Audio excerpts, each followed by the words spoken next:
Hello, I'm Duncan Forbes, the Chief Executive of Bron Afon Community Housing. I'm just going to tell you a little bit about our board meeting that took place on the 23rd of May 2013. There are four things I want to talk about.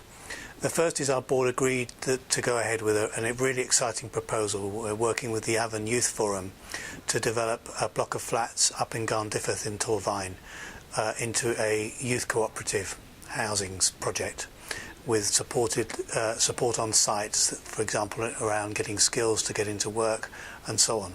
That's a very exciting project we hope to get on the ground before March 2014. The second area the board talked about was our pet policy. We have a fairly relaxed pet policy where we allow people to have any kind of animals they want, provided the animals don't cause a nuisance. If they cause a nuisance, we'll deal with the issue when it arises. That's true of our tower blocks, our flats, our retirement housing and our normal housing. And what the report to the board said, that hadn't really caused any difficulty. In fact, the number of complaints about pets had gone down. So the board approved the policy, which was previously just being used as a pilot. The third area the board looked at was value for money. In other words, how well we spend our money and whether we get the best value for using it. And the board agreed a value for money strategy. That sounds rather tedious, really, but actually what it will mean is that over the next few years and months we'll be capturing all the savings we make and looking at things more closely to make sure that we're doing the best possible solution in the best possible way to meet the problems and things that arise. So over the next few months the board will be receiving reports on how well we're doing on that, what kind of savings we're making and what kind of better value we're getting for the money we're spending. The final area I want to talk about is performance. Every 3 months we report to the board on performance.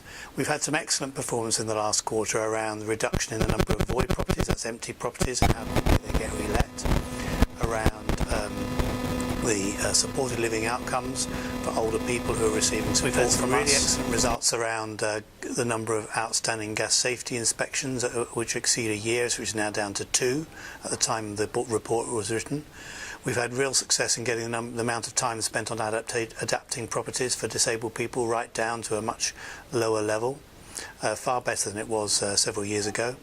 And finally, we've had some great coverage in the press this last 3 months. On the less favourable side, we've had an increase in the number of tenancies that have ended in the first 12 months, and we've been exploring why that might be and what kind of support we can put in place for people who are struggling to keep their tenancies. We've had an increase in arrears, which frankly we expected because of the benefit cuts that have taken place in April. The last area where we've got some concerns is the number of abandoned calls to our help desk in March 2013 in particular. We had a very high number during a couple of weeks when some letters went out that triggered a lot of calls, and we were quite surprised by the number of calls we had and didn't have enough staff on duty. We've learnt the lessons from that and increased the resources, and we're hopeful that won't happen again, but apologies to anyone who was affected by it. That's all for this month. I'll be back next month telling you more about the board meeting in June.